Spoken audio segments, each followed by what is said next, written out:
Je vais vous parler d'achat-revente. Ça intéresse qui l'achat-revente dans la salle? Beaucoup de gens. Pourquoi ça vous intéresse? C'est ça la question. Les quoi? Le fric. Ouais, non. Éviter de gérer.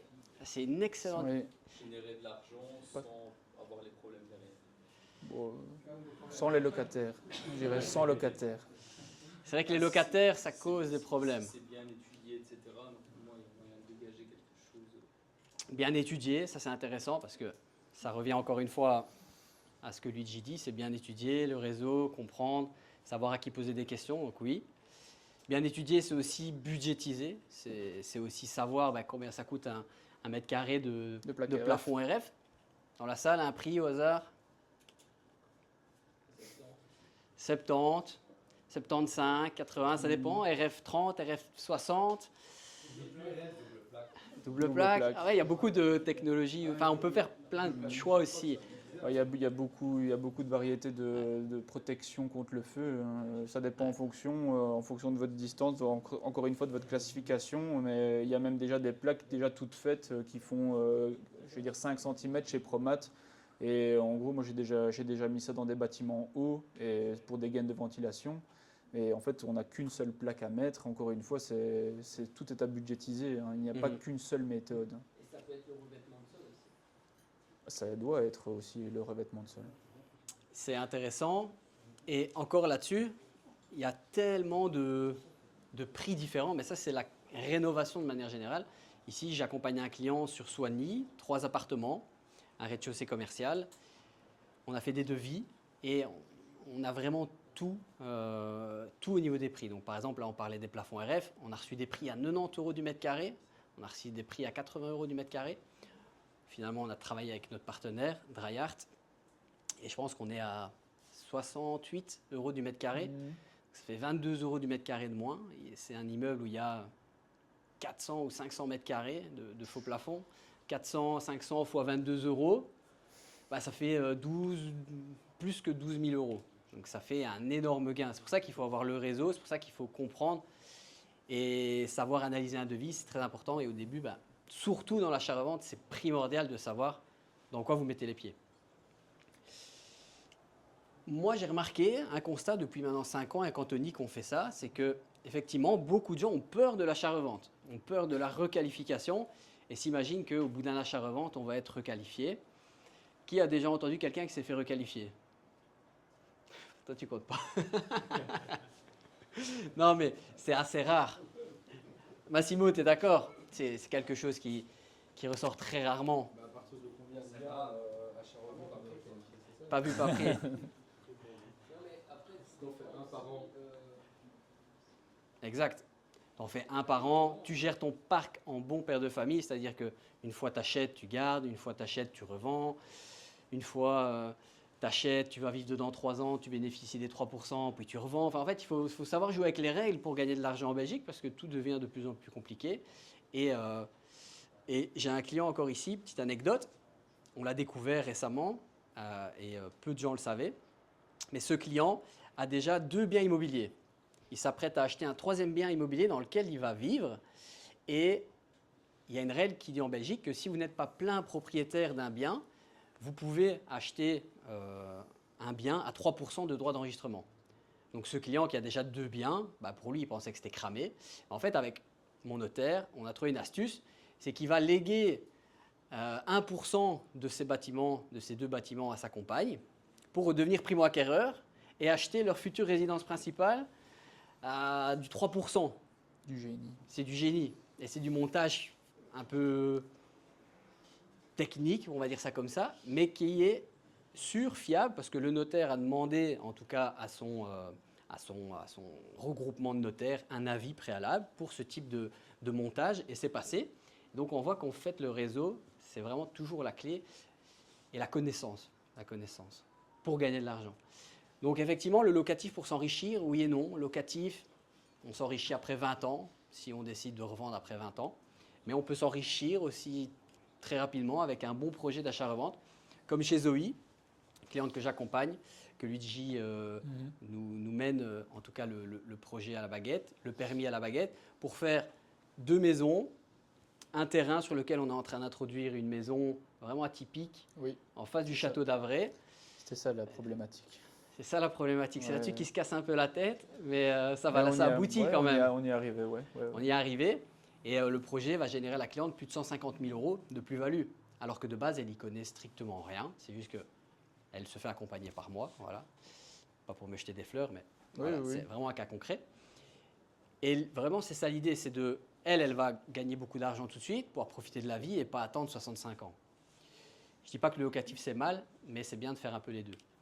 Des offres sans chiffrage, effectivement, au début, vous achetez un bien immobilier, vous ne savez pas combien vous allez devoir sortir de travaux, vous empruntez plus ou moins 70 000 à Christophe, mais en fait, vous en avez pour 90 000 de travaux. Et finalement, après, vous avez la corde au cou, et c'est le problème de la majorité des débutants, on va dire, dans l'investissement immobilier. Et puis, seul face au marché, heureusement que vous êtes là, vous avez rejoint le groupe WhatsApp, donc vous n'êtes plus seul. Locatif et achat-revente. Je ne vais pas rentrer dans les détails, on a déjà abordé quelques points intéressants. Mais effectivement, le locatif, à l'heure d'aujourd'hui, avec les taux d'intérêt, on paye beaucoup d'intérêt au début. D'accord ? Donc c'est intéressant d'en avoir, effectivement. Mais l'achat-revente, pour moi, reste une stratégie qui est sous-estimée en Belgique et sous-exploitée par la majorité d'entre vous, par peur de requalification, par peur des travaux. Alors qu'en fait, quand vous avez des partenaires comme nos partenaires des apéros IMO, ça roule. L'idée, c'est que la Belgique, c'est un peu un paradis fiscal. Pourquoi est-ce que c'est un paradis fiscal, la Belgique ?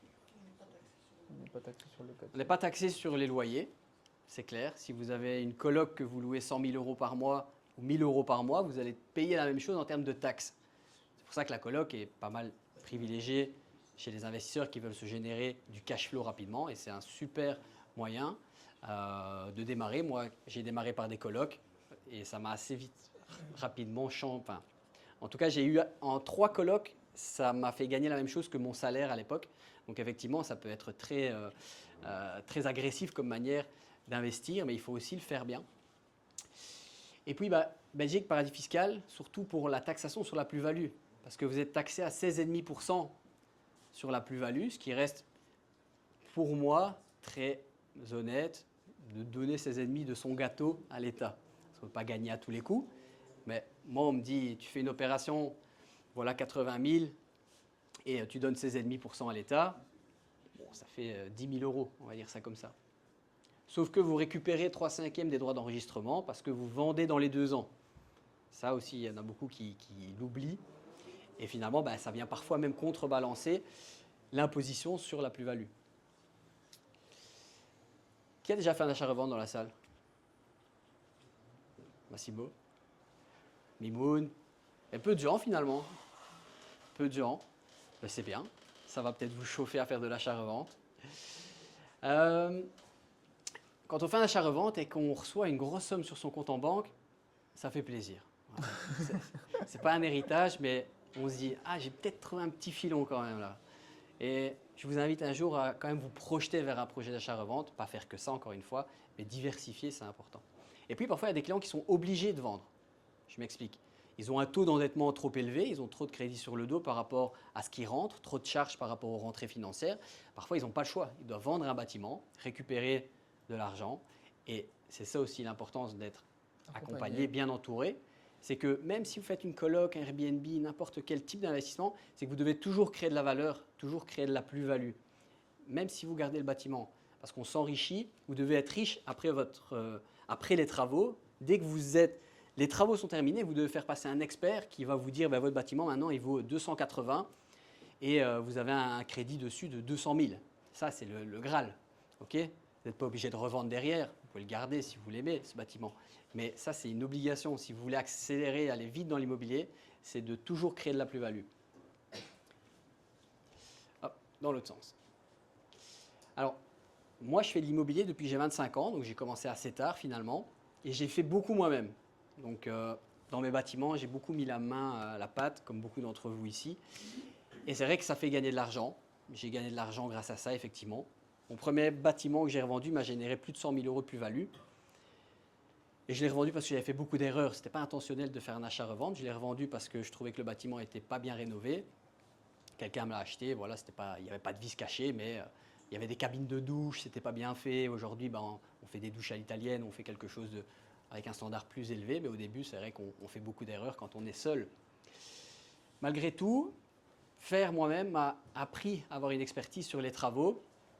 Et c'est assez important de savoir qu'un mètre carré de plafonnage, ça va coûter entre 19 et 23, 24, d'accord? Qu'un mètre carré de faux plafond classique, pas RF pour le coup, ça tourne entre 47, 48 quand vous y arrivez avec certains partenaires, à 60, 65, ça reste encore des prix cohérents. D'accord, le but n'est pas de tuer le marché, mais parfois avec un entrepreneur, plus on lui donne du volume, plus il peut baisser ses coûts aussi. Parce que ces hommes sont là tout le temps et il n'y a pas ce besoin de bouger toujours. Donc c'est toujours aussi une question de volume pour faire baisser les coûts. J'ai généré plus d'1 million en achat-revente net. Et à l'heure d'aujourd'hui, j'ai encore quelques biens qui tournent en locatif parce qu'ils sont super chill et ils me demandent zéro temps. Moi, je ne suis pas un mec qui aime bien gérer les locataires et le côté gestion locative d'étudiants qui vous appellent à 23 heures parce qu'il y a une gouttière qui déborde, ce n'est pas pour moi. Au sein de la communauté ARS, j'ai accompagné aujourd'hui plus de 65 membres directement. Donc dans la salle, il y en a plusieurs. Et puis, ça a toujours été 100% rentable, l'immobilier. C'est difficile de se planter dans l'immobilier. Qui s'est déjà planté, vraiment acheter un projet et limite, ça ne s'autofinance pas. Qui a un projet qui ne s'autofinance pas? Le loyer ne couvre pas le crédit. Il n'y a pas de honte, hein, ça arrive. Bon, on n'a que des champions, c'est bien. Qui est déjà propriétaire? Qui ne l'est pas, du coup, je verrai mieux. 1, 2, 3, 4, 5, 6. Ok, top. Qui a plus de 3 bâtiments? 1, 2, 3, 4, 5, 8. Qui a plus de 10 bâtiments? 1. La bosse. La bosse est là. Trop bien, trop bien. Alors, mes 3 opérations les plus rentables, moi j'aime bien viser toujours les mêmes types de biens. Des petites maisons, unifamiliales, un jardin, 3 chambres, 2 chambres, 4 chambres, mais un truc qui va se revendre rapidement. Ça, c'est vraiment ce que vous devez viser si vous avez un projet d'achat-revente. Et pour moi, c'est le plus facile. D'accord. Après, on part sur des projets un peu fous avec Luigi, on introduit des permis, mais là, c'est quand les clients ont soit un peu les reins plus solides, soit ils ont un peu plus le temps, ils ne sont pas pressés d'acheter, rénover, revendre, parce qu'introduire un permis, ça demande du temps. D'accord. Par exemple, avec Antonio, ça fait combien de temps qu'on travaille le projet? Je pense que ça fait... Ouais. Un petit 6 mois. Que tu es propriétaire, un petit 6 mois. Ouais. Et ça va être accepté dans... ça va être accepté dans 3-4 mois. Mais ça va être ça. Mais c'est un projet de 4 appartements. C'est un projet, je ne vais pas dire d'une vie, mais c'est déjà des... Non, les travaux ne sont pas encore commencés, mais oui, c'est ça. Mais il avait une maison... L'idée, c'est qu'il avait une maison avec le terrain. Et logiquement, encore une fois, comme d'après le schéma, on pouvait simplement maximiser avec 2. Et en fait, avec un peu d'audace, je veux dire, on a été chercher un avis préalable, passer au collège communal, etc. Donc on a eu un CU2 en fait. Je ne sais pas si vous connaissez un peu la différence. CU1, c'est en fait quand vous faites un permis d'urbanisme, c'est vraiment l'autorisation. Un CU2, c'est comme si vous faisiez un avis préalable, mais officiel. Donc en fait, je vais dire, grâce à ça, vous avez un avis préalable qui est déjà passé au collège communal, et pas simplement par un agent traitant de l'urbanisme qui en fait entre guillemets, a décidé tout seul de ce qu'il allait vous répondre. Donc nous, grâce à ça, en fait, on s'est un peu rassuré sur le fait de, voilà, là maintenant, on n'avance pas dans le vide et on s'assure que maintenant, si on dépose un permis, à 95-97% de chance, en fait, on va l'avoir, quoi. Mais forcément, se rassurer, ça prend du temps, et donc, mais ça évite aussi de perdre de l'argent dans le cas où ça n'aurait pas été productif. En fait, Antonio aurait pu se retirer et aurait pu... réorienter son investissement correctement. Tout à fait. Mais c'est passé, donc ça va. L'audace. L'audace. Alors la méthode que moi j'ai développée et que je partage à tous les membres de la communauté, c'est la méthode ARS pour achat-revente sécurisé. On sait dans quoi on met les pieds, on sait budgétiser, on a les partenaires et les gens finalement arrivent dans un moule où, pas dire qu'on leur prend la main, mais on les aide à assurer un projet. Et après ce projet, ils sont censés être libres. Ils sont censés savoir le faire seuls parce qu'ils ont évité toutes les galères que, par exemple, moi j'ai connues dans mes bâtiments. Des erreurs comme mettre des cabines de douche chez Brico à 300 € qui semblent intéressantes quand on est débutant. Faites jamais ça parce que c'est les plus gros problèmes possibles. En tout cas, de mon expérience. Peut-être que certains ont mis des cabines dans leur bâtiment et ça va, tant mieux pour eux. Mais l'idée, c'est que voilà, vous ayez une garantie sur la plus-value que vous allez générer parce que vous êtes accompagné. Ici, quelques projets de clients, notamment Zoe, qui fait un magnifique petit projet de 2 maisons, un permis avec Luigi. Quentin, magnifique bâtiment dans Mons, 70 000. Et François qui était sur un homestaging. Homestaging, donc vraiment se concentrer sur ce qu'on voit sans tout casser et se prendre la tête. Il y a plein de façons de faire de l'achat-revente de manière différente. Antonio, il aurait pu acheter, découper, revendre. Il a décidé d'acheter, rénover la maison, introduire le permis.